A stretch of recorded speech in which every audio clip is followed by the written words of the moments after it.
Olá, turminha linda do meu coração! Como estão vocês hoje, meus amores? Espero que vocês estejam bem, alegres e felizes aí na companhia dos seus amigos, dos seus familiares, seja os amigos da rua, da escola, mas principalmente na companhia do nosso querido e amado amigo Jesus e do doce Espírito Santo. Bom, turminha, nós no nosso último encontro, nós encerramos a série de lições, de histórias da vida de Cristo. Mas antes, não sei se vocês se lembram, que antes de começar a série sobre a vida de Cristo, eu contei para vocês uma série de lições de Deus, o Rei Criador. E eu falei para vocês que para entender o plano da salvação, entender a vida de Cristo, nós tínhamos o quê? Que entender aonde começou o pecado e por que Jesus veio. Vocês lembram disso? Então, aí a professora Esther contou para vocês, lá sobre o começo do mundo, que está aqui na nossa Bíblia, na Palavra de Deus, no livro de Gênesis, e depois eu vim para o Novo Testamento, para a vida de Cristo, porque para Jesus ter vindo, nós tínhamos que saber o porquê, lá atrás, no começo. E hoje, eu vou estar trazendo para vocês um estudo sobre o caminho da salvação. Eu vou falar aqui de forma resumida, desde lá da criação e da vida de Jesus, para ficar bem fixado para vocês a importância de Jesus, a importância, o quanto é importante nós sabermos sobre a vida de Cristo aqui na Terra e o porquê dele que ele veio. Então vamos lá, ó. Quando eu olho aqui para essa figura, ó, eu vou lembrar o quê? Que Deus é o Criador onipotente. Se você olhar bem a sua volta, você vai perceber como a natureza é linda e encantadora. Então você repara lá do nascer e o pôr do sol, repara as incontáveis estrelas, a lua, lá no meio do mato, quando você estiver bem longe da claridade da cidade, que você vê assim, quem mora na cidade grande às vezes não consegue perceber as muitas estrelas, mas quando a gente mora no interior, que tá a lua no céu, assim você vê aquele céu cravejado de estrela, repara nas plantinhas, nos animais, tudo é tão magnífico, tão lindo, tão maravilhoso. E quem poderia fazer tudo isso assim tão belo e tão perfeito? Sim, só Deus. Então na Bíblia está escrito, aqui no livro de Hebreus, no capítulo 11, no versículo 13, está escrito bem assim, ó. Pela fé, entendemos que foi o universo formado pela palavra de Deus, de maneira que o visível veio a existir das coisas que não aparecem. Então nós vimos que a verdade é que os céus proclamam a glória de Deus e o firmamento anuncia as obras das suas mãos. Um dia discursa ao outro e uma noite a outra noite. Não há linguagem nem palavras e dele não se ouve nenhum som. No entanto, por toda a terra se fez ouvir a sua voz e as suas palavras até os confins do mundo. Tá aqui, ó, Salmo 19, do versículo 1 até o 4. Então, quando eu olho essa figura, ela me ensina que foi Deus quem criou o mundo e tudo que nele há.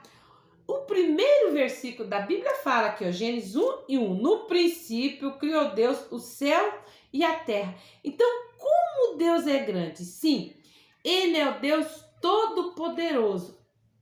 Então, quando eu olho para essa figura, eu lembro de como ele é poderoso.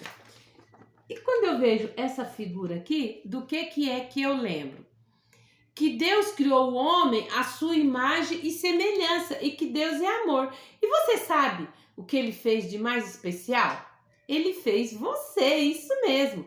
Ele criou o homem à sua própria imagem e semelhança. Cada pessoa é especial e única para Deus.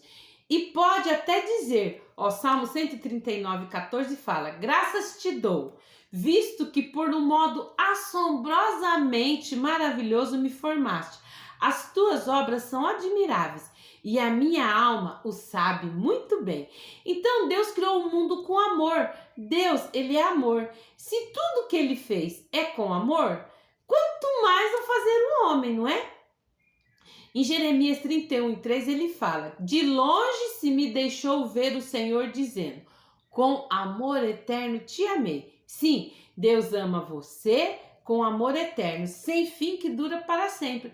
Então, quando eu vejo toda a natureza, ele primeiro criou tudo, os animais, criou os céus, a terra, o mar, toda a natureza. Ele criou tudo. E por último, ele criou quem? O ser humano. Ele criou toda a natureza para que nós, através da natureza, pudéssemos ver o tamanho do amor dele por nós, pelo ser humano. E nós somos feitos o quê? A sua imagem e semelhança. Isso mesmo. Por que que ele nos criou? Deus é eterno, justo, santo e perfeito. Deus fala através da sua palavra. Você já sabe que Deus é todo-poderoso, o Criador de todas as coisas. Você sabe também que é muito especial para Deus, pois ele ama com amor eterno sem fim que dura para sempre. Então, ó, essa figura pode ensinar que a verdade de que Deus, ele é eterno. Esse círculo aqui, ó, ele não tem começo nem fim. E você teve um começo. Este mundo teve um começo. Tudo tem um começo e também um fim. Deus não. Ele não tem começo e nem fim. Antes, Salmo 92, capítulo 90, versículo 2 fala: antes que os montes nascessem e se formasse a terra e o mundo, de eternidade a eternidade, tu és Deus. Deus sempre é o que é. Certa vez um homem chamado Moisés perguntou a Deus: qual é o seu nome? Moisés perguntou para Deus. E Deus disse para Moisés: eu sou o que sou. Isto é simplesmente maravilhoso, criança. Eu sou o que sou. Deus também é justo e santo. O que significa? É que nele não há maldade nem pecado. E a Bíblia também fala o seguinte sobre Deus: tu és puro de olhos, que não podes ver o mal. Tá escrito em Abacuque, no capítulo 1 e no versículo 13. E também diz que Deus é luz e não há nele trevas nenhuma. 1 João 1:5. Então esse círculo dourado ensina também qual é que o mal e o pecado não pode estar diante de Deus. E como é possível saber todas essas coisas? Só há uma maneira de você saber tudo isso, através do quê? Da Bíblia, da palavra de Deus. É através dela que Deus se comunica conosco e que ele fala conosco. Em 2 Timóteo 3:16 ele diz: toda a escritura é inspirada por Deus e é útil para o ensino. Então, como é que eu aprendo sobre Deus? Como é que ele me ensina? Através da sua palavra. O próprio Deus transmitiu a sua palavra a homens fiéis para que ficasse registrado, ó, por escrito, para que todas as pessoas em toda parte do mundo soubessem quem é Deus e qual é a sua vontade. Então, ó, em 2 Pedro 1:21 fala: homens santos falaram da parte de Deus, movidos pelo Espírito Santo. Isso mesmo. Então, depois que eu sei que Deus é justo, santo e perfeito, que fala através da sua palavra, eu entendo o quê? Como que foi que o pecado entrou na história? Porque se nele não há pecado, então como é que foi que o pecado entrou na história? Uma grande tragédia aconteceu. Adão e Eva, criados perfeitos por Deus, desobedeceram a Deus. Deus não criou o homem para ser um robô, um boneco automático ou um fantoche. Ele poderia fazer escolhas. O primeiro homem fez uma escolha má. Portanto, assim como por um homem entrou o pecado no mundo e pelo pecado a morte, assim também a morte passou a todos os homens, porque todos pecaram. Olha só, Romanos 5:12 que está falando isso. Pecado é tudo aquilo que você pensa, faz e fala que é desagradável diante de Deus, que é justo, santo e perfeito. O pecado é uma ofensa a Deus. O pecado entrou na história e estragou tudo. entrou o pecado no mundo e pelo pecado a morte. Então todos nós somos pecadores, porque todos pecaram e carecem da glória de Deus. Por mais que uma pessoa, né, que você queira ser boa e evite pecar, você não consegue. Quantas vezes você briga com seus melhores amigos, desobedece seus pais, fala palavrão, rouba, assiste filme mal, lê revistas sujas e tantas outras coisas que ofendem a um Deus santo? Quantas as vezes, né, que nós praticamos esse tipo de coisa ruim? Ah, professora, então se eu sou pecador, eu estou perdido? Sim, você está. Mas tem solução? Sim. Esse pecado, o que ele faz? Ele me separa de Deus. Isso mesmo. É o pecado que me separa de Deus. Então, ó, o pecado é o grande problema que separa o homem de Deus. Isaías 59, 2 e 3 fala bem assim, ó, mas as vossas iniquidades, ou seja, os seus erros, os seus pecados, fazem separação entre vós e o vosso Deus. E os vossos pecados encobrem o seu rosto de vós, para que não vos ouça, porque as vossas mãos estão contaminadas de sangue, e os vossos dedos de iniquidade. Os vossos lábios falam mentira, e a vossa língua profere maldade. Então, tá aqui as crianças, elas querem chegar a Deus, chegar ao céu, mas o pecado separa nós de Deus. Existe um grande abismo entre o pecador e Deus. E como pode uma pessoa com pecado em sua vida chegar à presença de Deus? É impossível. Onde Deus está, o pecado não pode entrar. E sabe qual é a recompensa para o pecador? A Bíblia diz, ó, em Romanos 6:23, que o salário do pecado é a morte. O pecado separa você de Deus para sempre, eternamente. Haveria algo que você poderia fazer para tirar o pecado da sua vida e chegar até Deus? Não, não tem nada que você pode fazer. Não há nada que você possa fazer. Esse abismo entre o homem e Deus, nenhuma pessoa pode passar por esse abismo. Não há um caminho do homem para Deus. Mas espera lá. Você fala, ai professor, então quer dizer que eu tô lascado, né? Como as crianças costumam falar, tô lascado, professora. Sim, mas tem um caminho para Deus. Este caminho é chamado o quê? O que eu dei aqui o título da nossa história de hoje, o caminho da salvação. Você quer saber qual que é esse caminho que pode fazer com que você chegue a Deus? Então vamos lá? Existe um caminho. E qual foi o caminho? Deus se tornou homem, isto mesmo. Para salvar o homem do pecado e da morte eterna, porque eu não falei para vocês que Deus ama o homem, que ele nos ama? Então, para nos salvar da morte eterna de viver separado dele, seria preciso resolver o problema do nosso pecado. E Deus já tinha solução para esse grave problema, antes mesmo de ter criado o mundo.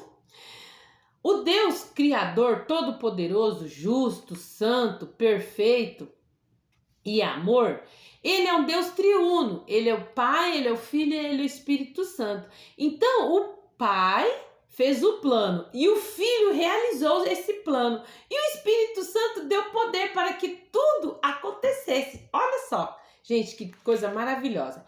Esse plano precisava que o Filho se tornasse homem. Veja só o que está escrito aqui na Bíblia, em João, no livro de João, no versículo 1 a 3. Ó. No princípio era o Verbo, e o Verbo estava com Deus. E o Verbo era Deus. Ele estava no princípio como Deus, e todas as coisas foram feitas por intermédio dele. E sem ele, nada do que foi feito se fez. E o Verbo se fez carne e habitou entre nós, cheio de graça e de verdade. E vimos a sua glória, glória como a do unigênito do Pai. Então, o Verbo, ou seja, Jesus, Deus o Filho, se fez carne. Quando você comemora o Natal, você relembra a história do nascimento de Jesus numa manjedoura bem humilde. Este bebê é o próprio Deus, o Filho, que se fez carne. Ele é homem porque ele nasceu da barriga de uma mulher. ou seja, da barriga de Maria. No entanto, a semente da vida que foi colocada na barriga de Maria não foi de um homem, foi o Espírito Santo quem gerou essa semente. Quando Maria foi escolhida por Deus para ser a mãe de Jesus, ela ficou espantada e perguntou: como será isso? Pois não tenho relação com homem algum. Sabe qual foi a resposta que ela recebeu? Descerá sobre ti o Espírito Santo e o poder do Altíssimo te envolverá com a tua sombra. Por isso também o ente santo que há de nascer será chamado Filho de Deus. Está lá no livro de Lucas 34, Lucas 1, 34 e 35. Somente um homem santo, sem qualquer mancha de pecado, poderia resolver o problema do pecado de toda a humanidade. Então aqui começa o caminho da salvação. Não é você que vai até Deus, pelo contrário, é Deus que através de Jesus vem até você. Isso mesmo, turminha. Então, ó, a dívida do pecado tinha que ser paga. Então, como é que ela foi paga? Através de Jesus, porque o pecado é uma ofensa contra Deus e precisa ser castigado. E como é que a gente sabe? Porque Romanos 6:23 fala que o salário do pecado é a morte, ou seja, o pagamento pelo pecado é a morte, é viver eternamente separado de Deus. Deus não pode simplesmente perdoar o pecado sem cumprir a sua justiça. O pecador precisa morrer e Deus é justo. Isso tem que ser realizado. Aí é que entra a grande maravilha do amor de Deus. Jesus Cristo veio para se colocar no lugar do pecador, para ser castigado no lugar do pecador. João 3,16 fala: porque Deus amou o mundo de tal maneira que deu seu Filho unigênito, para que todo aquele que nele crê não pereça, mas tenha vida eterna. Quando Jesus, o perfeito Filho de Deus, sem qualquer mancha de pecado, morreu na cruz, ele sofreu no meu e no seu lugar. Ele é o substituto. Todos os nossos pecados ficaram sobre ele. Toda a dívida do pecado foi paga, porque o sangue de Jesus, o seu Filho, nos purifica de todo pecado. Está lá em 1 João 1,7. E em Romanos 5,8 fala: mas Deus prova o seu amor para conosco pelo fato de ter Cristo morrido por nós, sendo nós ainda pecadores. Como é grandiosa, crianças, essa demonstração de amor de Jesus por nós. Mas Jesus morreu, deu a vida pelos nossos pecados. Ele ficou morto? Não. A ressurreição de Jesus garante a nossa salvação. O caminho da salvação exigia que o próprio Deus se tornasse homem. Foi o que aconteceu com o nascimento de Jesus.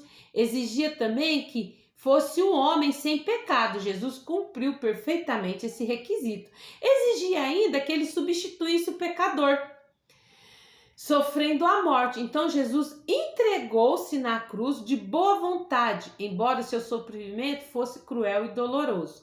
Mas se Jesus continuasse na sepultura, de que adiantar? De nada. Para que o caminho da salvação estivesse completo, Jesus teria que ressuscitar. E foi exatamente o que aconteceu. Foi algo incrível, maravilhoso, como nós vimos. Foi uma prova extraordinária do poder de Deus. Depois de 3 dias na sepultura, Jesus saiu dali. Jesus ressuscitou, que foi a grande e estupenda vitória dele. Jesus está vivo. Jesus de fato tirou o pecado. Jesus de fato venceu a morte. E Jesus de fato conquistou a salvação para todos os que nele crê. Jesus de fato provou ser o Filho eterno de Deus. Jesus foi entregue por causa das nossas transgressões, dos nossos pecados, e ressuscitou por causa da nossa justificação. Então, ele, por ser justo, ele nos justificou perante Deus. Todo o caminho da salvação assim se resume. Cristo morreu pelos nossos pecados, segundo as Escrituras, foi sepultado e ressuscitou ao 3º dia, segundo as Escrituras, conforme está escrito aqui, em 1 Coríntios 15, 3 e 4. Então, ó, o caminho da salvação é só Jesus. É só através de Jesus que eu posso ir morar no céu, que eu posso ser salvo.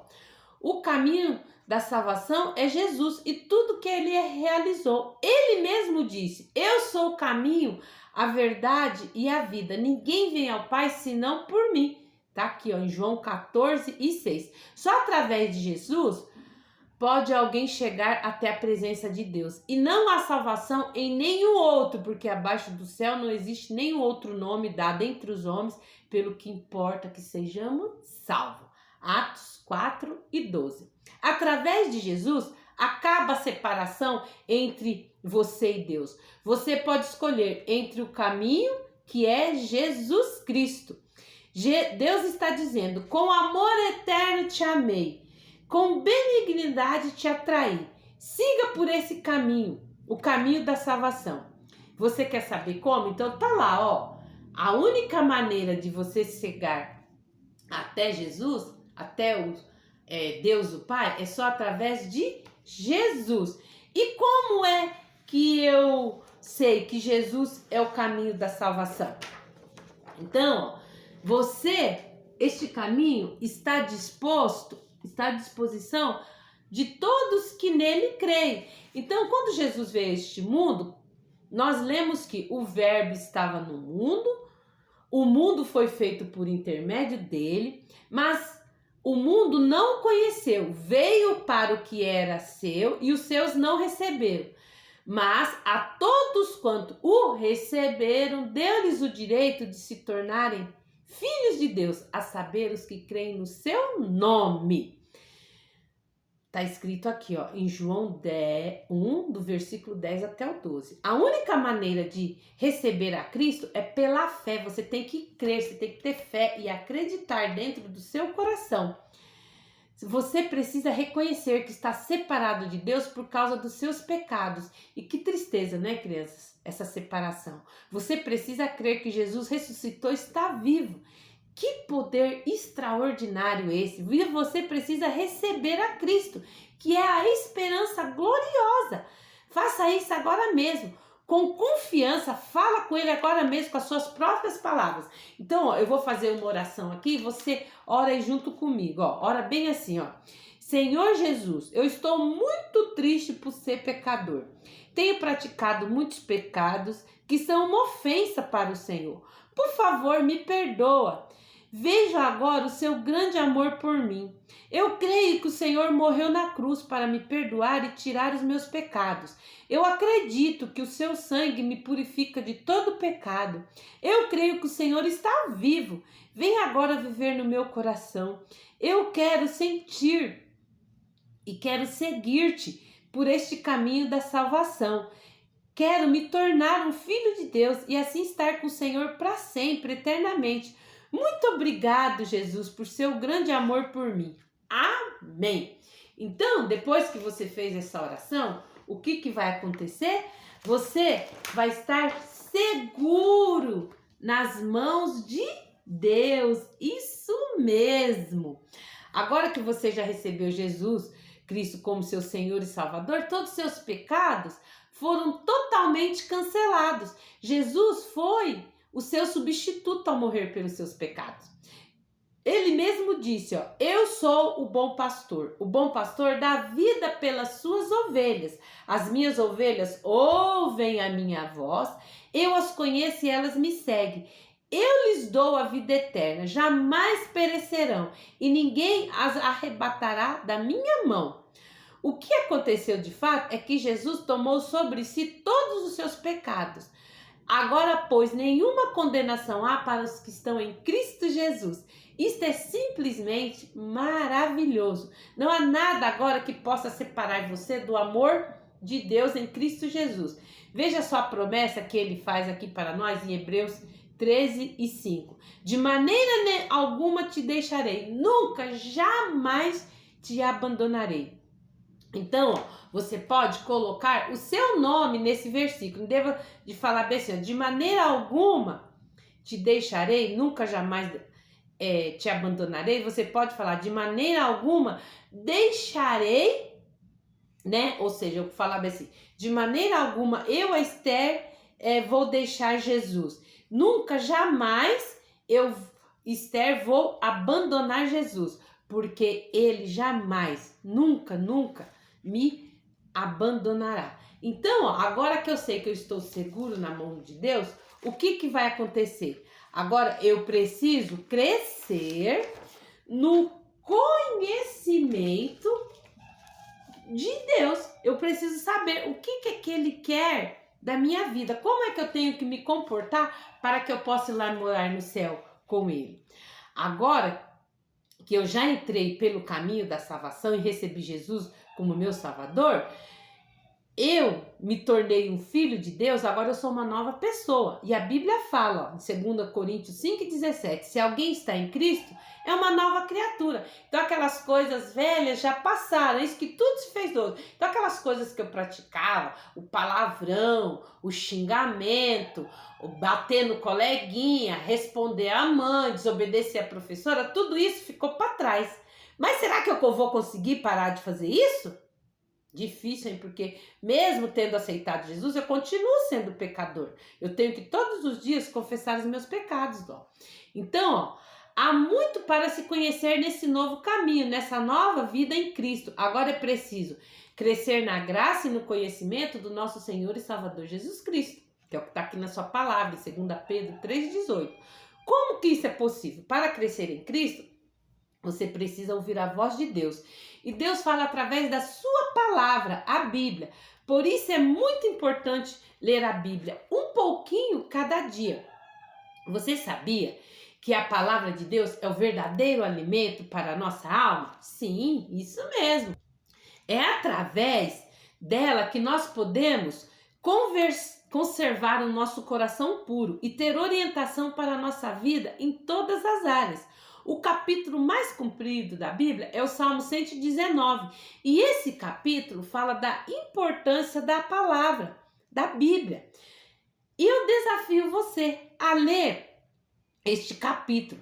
Mas só ler não vai adiantar você ler o Salmo 119. Você precisa ler e obedecer. Outra maneira de crescer é através da oração.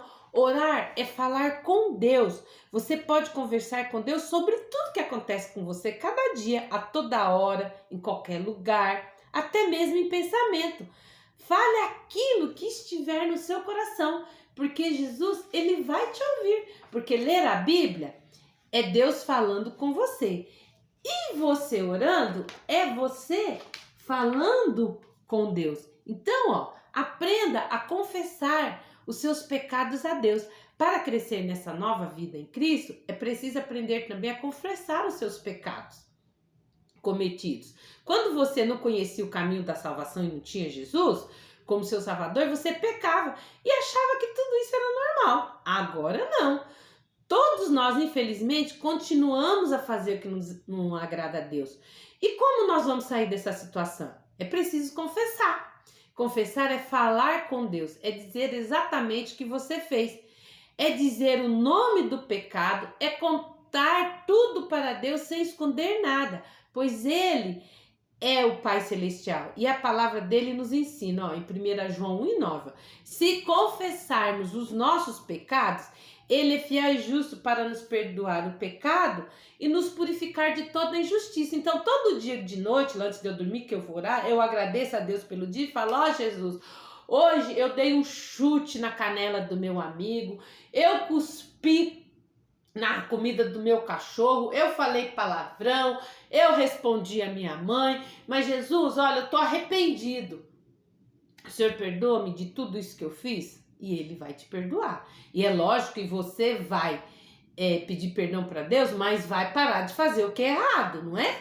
Não vai continuar repetindo o seu próprio erro, porque Deus perdoa, mas os nossos erros têm consequências, que a gente fala: eu agora tenho Jesus no meu coração, eu tô confessando meus pecados, mas as coisas estão tão difíceis, eu continuo minha mãe dando bronca em mim, eu continuo ficando de castigo. Por quê? Porque tudo que a gente faz tem consequência. Então, Deus perdoa, perdoa, mas se você fez algo de errado e a mamãe prometeu que ia te castigar, ela vai te castigar. Se ela falou que ia te colocar de castigo porque você foi lá e puxou o cabelo, judiou do seu irmãozinho, você vai pedir desculpa pro seu irmãozinho, vai pedir perdão para Deus, mas a mãe falou, eu prometi, você vai ficar de castigo, você vai ficar sem seu videogame. Então, é a consequência do nosso erro. Mas que Jesus perdoa, ele perdoa. Então, ó, eu tenho que aprender a confessar os meus pecados para ele. Aí, depois disso, o que eu tenho que fazer? Eu estando no caminho da salvação. Eu tenho que falar para os meus amigos de Jesus. Isso mesmo. Você vai ficar tão feliz por ter Jesus na sua vida que você não vai conseguir ficar calado.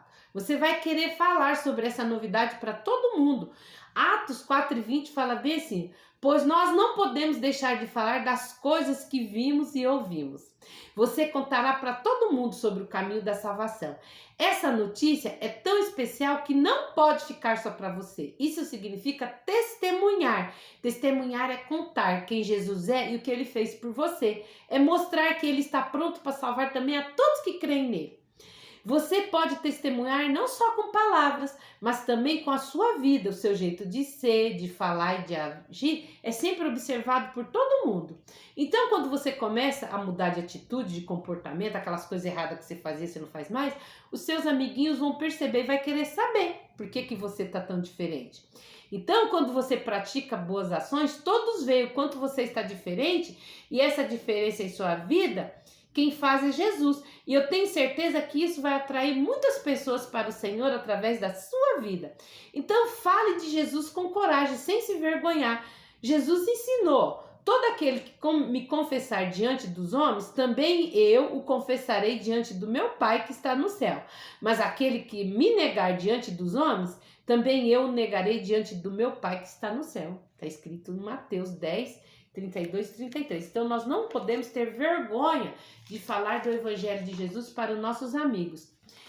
E, por último, você deve se juntar com outras pessoas que já conhecem o caminho da salvação, para que, através disso, você conheça mais sobre Jesus. E como você já sabe, ao receber Jesus como seu Salvador, você se tornou uma nova criatura, recebeu uma nova vida e tem agora um novo desejo, o desejo de crescer no conhecimento de Deus.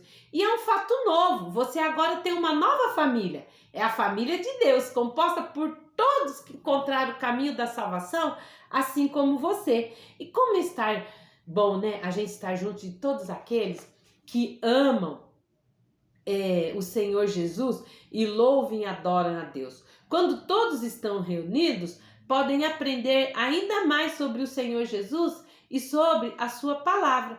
Então, a reunião da família de Deus é a igreja. Então, onde estiver 2 ou 3 reunidos no nome do Senhor Jesus, ali ele está. Que nem eu aqui falando com vocês estão aí do outro lado, no seu celular ou na TV me assistindo, e eu estou aqui do lado de cada câmera, eu estou falando de Jesus e você está ouvindo, então nós estamos reunidos como igreja. Mas também temos o que? O templo, né?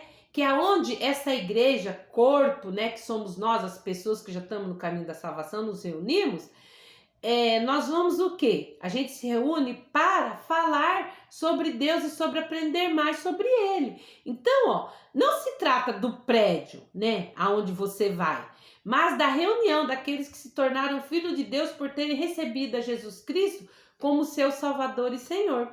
Todos os salvos têm uma grande alegria de se reunir para adorar a Deus.